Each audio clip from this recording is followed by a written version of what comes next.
नमस्कार विद्यार्थी मित्रों, कैसे हो। आशा है सब अच्छे होंगे और ठीक तरह से अभ्यास भी कर रहे होंगे। ठीक है, हमने काव्य 5 हिंद देश के निवासी के बारे में बातचीत की थी। आज इसी काव्य का भावार्थ समझते हैं।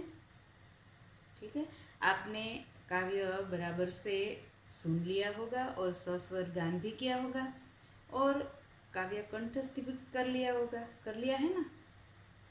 उसके शब्दार्थ भी एक बार रफ नोट में लिखकर कंठस्थ कर लिए होंगे।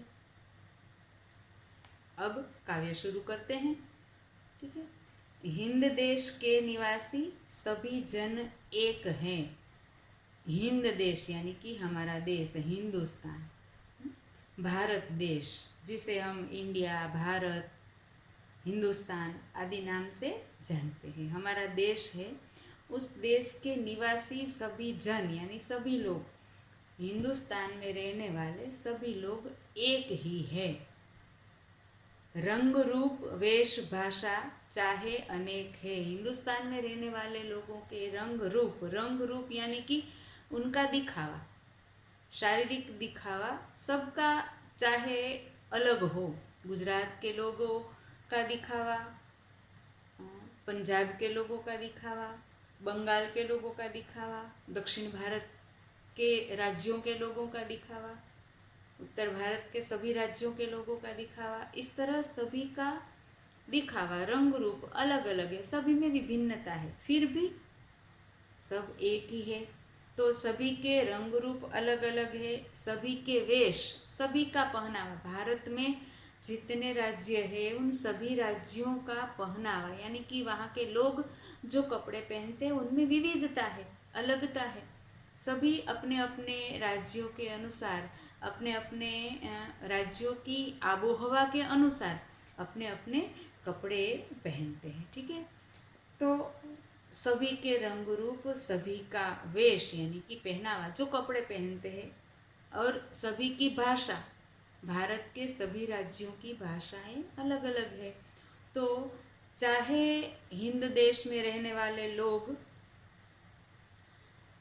रंग रूप से, वेश से और भाषा से कितने ही अलग क्यों न हो, आखिर सब है एक ही।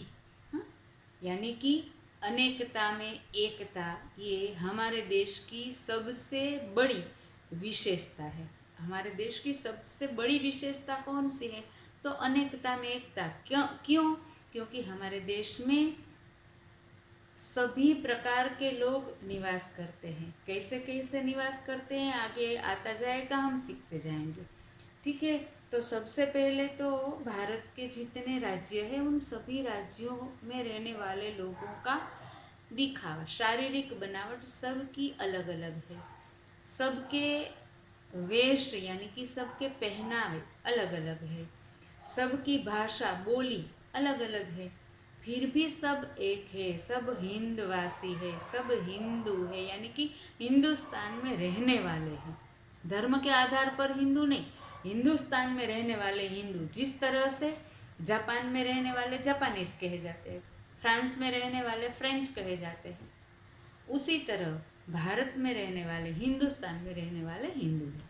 ठीक है, अब आगे तो बेला, गुलाब, जूही, चंपा, चमेली। बेला यानी मोगरा, मोगरा, गुलाब, जूही, चंपा, चमेली, ये सब फूलों के नाम है। गुजराती में भी हम मोगरा को मोगरा कहते हैं, गुलाब को गुलाब कहते हैं, जूही को जूही कहते हैं, चंपा को चंपा ही कहते हैं और चमेली को चमेली ही कहते हैं। सभी के नाम गुजराती में भी वही है। तो जिस तरह से सभी फूल अलग अलग है, मोगरा, गुलाब, जूही, चंपा, चमेली, कई प्रकार के फूल है। ये तो 2-5 नाम ही है, फूल तो कई प्रकार के हैं। सभी के रूप, रंग यानी कि सभी फूलों का रंग, सभी फूलों की सुगंध, सभी फूलों का कद, आकार, सब कुछ अलग अलग है। फिर भी जब सब माला में गुथे जाते हैं तो एक माला बनती है। उसी तरह से हमारे देश में रहने वाले लोग अलग अलग तरह से हैं, अलग अलग प्रकार के हैं। उनके रंग रूप भिन्न है, उनकी बोली भिन्न है, उनका रहन सहन भिन्न है, उनके रीति रिवाज भिन्न है, उनके त्योहार भिन्न है, कई प्रकार की विविधताएं हैं, फिर भी सब एक ही है। यानी कि जिस तरह से फूल अलग अलग होते हुए भी माला एक बनती है, तब एक माला कही जाती है। उसी तरह से हमारे देश में रहने वाले लोग चाहे कितने ही विभिन्न क्यों न हो, फिर भी सब में एकता है। अब इससे आगे, कोयल की कूक न्यारी, पपीहे की टेर प्यारी, गा रही तराना बुलबुल, राग मगर एक है। अब हमने पिछले क्लास में सुना था, ठीक है, समझा था क्या क्या, तो हमारे देश की विशेषता विभिन्नता कौन कौन सी है, भौगोलिक विभिन्नताएं है, प्राकृतिक विभिन्नताएं है, मानवीय विभिन्नताएं। उसी प्रकार से हमारे देश में कई प्रकार के पशु पंखी हैं और सभी की बोली अलग अलग है। यहाँ हमें 2-3 पशु पंखियों की बोलियों के बारे में दिया है, हमें सबका समझना है। कोयल की कूक न्यारी, कूक यानी कि कोयल की बोलने की आवाज, गुजराती में जिसे हम टहुको कहते हैं। पपीहे की टेर प्यारी, पपीहे की बोलने की आवाज को टेर कहा जाता है, पपीहे की टेर। तो जिस तरह से कोयल की कूक अलग ही है, न्यारी है, अनोखी है, और उसी तरह से पपीहा पक्षी, जिसे हम गुजराती में बपैयो कहते हैं, तो पपीहा पक्षी है, उनकी बोलने की आवाज टेर बहुत ही प्यारी है, अनोखी है, अलग है, सुंदर है। गा रही तराना बुलबुल, उसी तरह से बुलबुल भी कई प्रकार के राग गा रही है, यानी कि अच्छी तरह से गा रही है, अच्छी आवाज में बोल रही है, किंतु सबके राग एक है, यानी कि सबके सुर एक है, सभी समान ही है। एक देश में रहने वाले लोगों की तरह एक देश में देखे जाने वाले पंखी मानो सब एक समान ही है, ठीक है। अब इससे आगे, तो गंगा यमुना ब्रह्मपुत्र कृष्णा कावेरी, सभी नदियों के नाम है। गंगा यमुना ब्रह्मपुत्र कृष्णा का, हमारे देश में कई नदियां हैं, कई हमें इसकी संख्या, भारत देश में कितनी नदियां हैं इसकी संख्या आपको कभी कभी मौका मिले तो ये ढूंढना कि कितनी नदियां हमारे देश में है। हमारे राज्य की नदियों के नाम भी आप लिखोगे तभी आपको आश्चर्य होगा कि इतनी सारी नदियां हमारे गुजरात राज्य में है, तो पूरे देश में कितनी नदियां होंगी। यहाँ तो कुछ 5 नदियों के नाम लिखे हैं, गंगा यमुना ब्रह्मपुत्र कृष्णा कावेरी, इस प्रकार से कई नदियां हैं। किंतु जब सभी नदियां सागर में मिलती है, नदियां जाकर हमेशा सागर में मिलती है, तो सभी नदियां जब सागर में मिलती है तब एक हो जाती है, तब अलग अलग नहीं रहती, यानी कि एकता की भावना दिखाई गई है। जिस तरह से सभी नदियां सागर में मिल जाती है तब एक हो जाती है, उसी तरह से हमारे देश में रहने वाले लोगों में भी एकता है। इससे आगे, धर्म है अनेक जिसका सार वही है, धर्म है अनेक जिनका सार वही है। धर्म का सार क्या है? किसी भी धर्म को आप लोगे, किसी भी धर्म के बारे में आप सुनोगे तो धर्म का सार क्या होगा? तो एक तो सभी धर्मों का सार एक ही है कि अच्छी तरह से सब जियो और जीने दो दूसरों को, किसी को भी मन वचन कर्म से दुख मत पहुंचाओ, ये सभी धर्मों का सार है। तो धर्म अनेक है, संप्रदाय अनेक है, उनमें मानने वाले लोग अनेक है, पंथ है निराले सबकी मंजिल तो एक है। पंथ यानी कि धर्म के पंथ होते हैं, मानो हिंदू धर्म है तो हिंदू धर्म के कई पंथ है, शैव संप्रदाय है, वैष्णव संप्रदाय है, स्वामीनारायण संप्रदाय है, प्रणामी संप्रदाय है, आदि कई प्रकार के संप्रदाय है।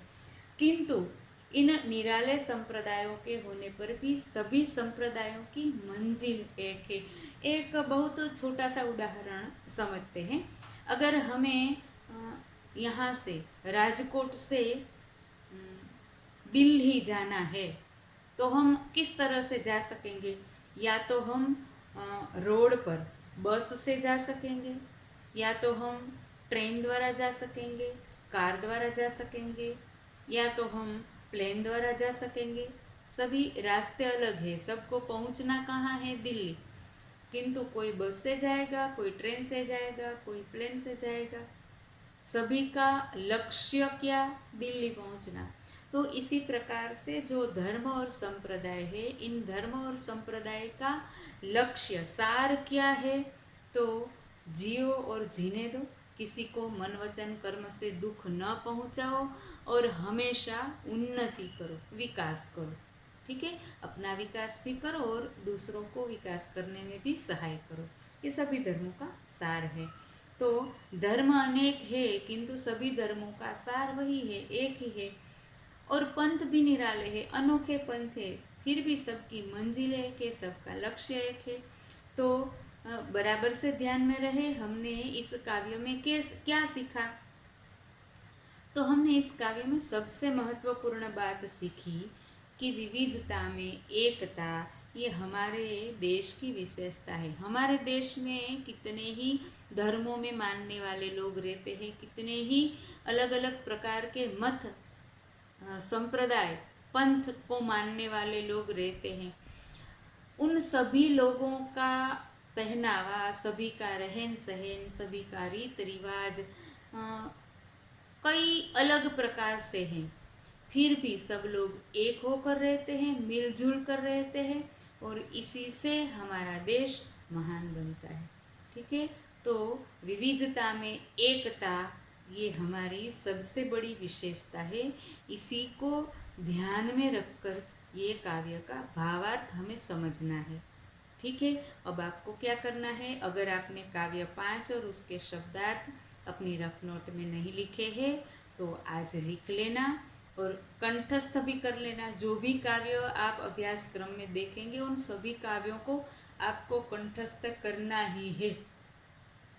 किसी के कहने की राह नहीं देखनी है कि कोई हमें गृह कार्य में देगा कि कंठस्थ करो तभी हम कंठस्थ करेंगे, हमें कंठस्थ कर लेना ही है। ठीक है, अब आपको बराबर से समझ में आ गया। आपको भावार्थ समझना है, 2-1 बार फिर से भी ये वीडियो देखकर आप समझ लेना। अगर आपको ऐसा लगता है कि मुझे बराबर से समझ में आ गया है तो एक बार रफ नोट में आप भावार्थ लिखना। आज ही लिखने की आवश्यकता नहीं है, आज तो समझना, फिर 2 दिन के बाद भी आप लिख सकते हो। ठीक है, बराबर से याद रहा।